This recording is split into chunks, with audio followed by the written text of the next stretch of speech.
Última questão, finalmente, né? Ele dá uma situação, ele fala sobre a questão do aquecimento global, do lançamento de poluição na atmosfera e tudo mais.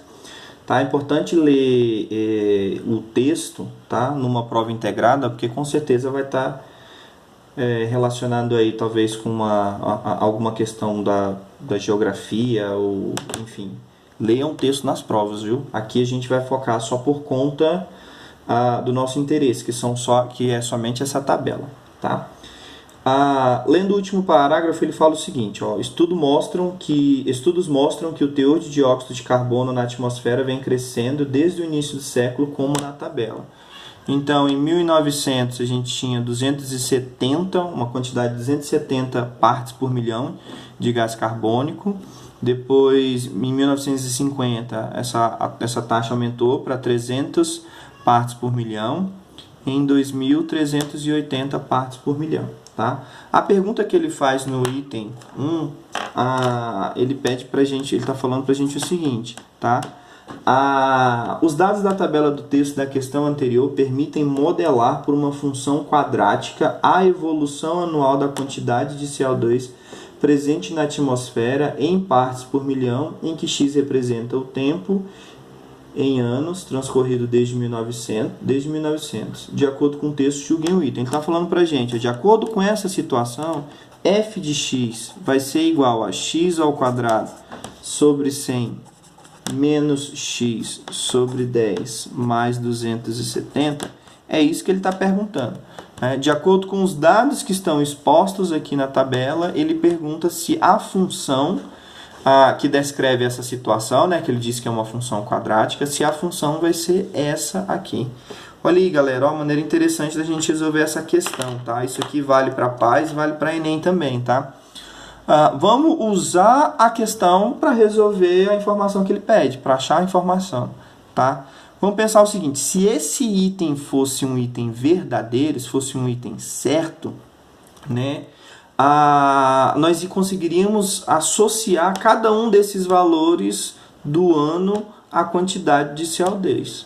Tá? Então, se esse item der certo, essa função, quando a gente substituir aqui o valor de x pelo ano, né? Lembra, aqui nós temos que a evolução do gás carbônico, tudo bem? A evolução depende do ano, tá bom?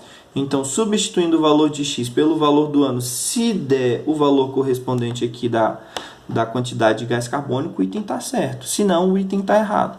Tá? Tem duas maneiras de fazer essa questão. A gente usa os valores para encontrar a função, que isso aí dá bastante trabalho. Tá? Lucas Rafael, lá da hospedagem lá, sabe, né, Lucas? Teve que fazer conta por conta. Tá? Ou então a gente usa o item e verifica se os valores da tabela vão bater.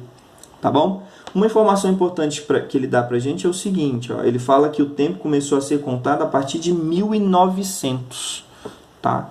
Então a gente vai considerar esse 1900 como sendo o nosso ano zero, ok? Então isso aqui representa o ano de 1900, ok?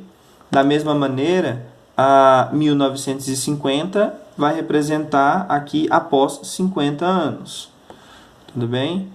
E 2000 após 100 anos. Então, esses vão ser os valores que a gente vai utilizar para x. Tá bom? Vamos testar cada um dos valores. Vamos lá, pegar o primeiro valor, fazendo f de 0, ou seja, onde tem x, a gente vai substituir por 0. O que vai acontecer? Ora, isso aqui vai ficar 0 ao quadrado sobre 100 menos 0 sobre 100 mais 270. Né? Ó, essa parte vai sumir, essa parte vai sumir. Então, f de 0, de acordo com essa função, 270. Ou seja, ele está dizendo que em 1900, no ano de 1900, nós tínhamos 270 partes por milhão.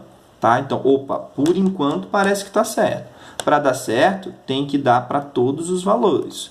Tudo bem? Vamos ver agora o próximo valor. Né? 1950, ou seja, x igual a 50. Na função, onde tem x, a gente vai pôr 50. Como é que vai ficar, então? f de 50 é igual a 50 ao quadrado sobre 100, menos 50 sobre 10, mais 270. Vamos resolver isso aqui para ver quanto é que dá. 50 ao quadrado dá 2.500. sobre 100 menos 50 sobre 10 mais 270. Bom, vamos lá, corta 0, corta 0, corta 0, corta 0. Então, isso aqui vai dar 25. Corta esse 0 com esse 0, menos 5 mais 270. Que isso aqui vai dar 25 menos 5 dá 20, e 20 mais 270 daria 290 partes por milhão. Tá bom? Que é a unidade de medida que ele fala. Ora, na tabela tinha que dar quanto? Tinha que dar 300 partes por milhão. Ou seja, essa função não pode ser a função que modela a situação. Por quê? Porque não corresponde aos valores da tabela. Tá? Nós encontramos aqui para a segunda parte 290 partes por milhão. Preciso fazer o terceiro substituindo o x por 100?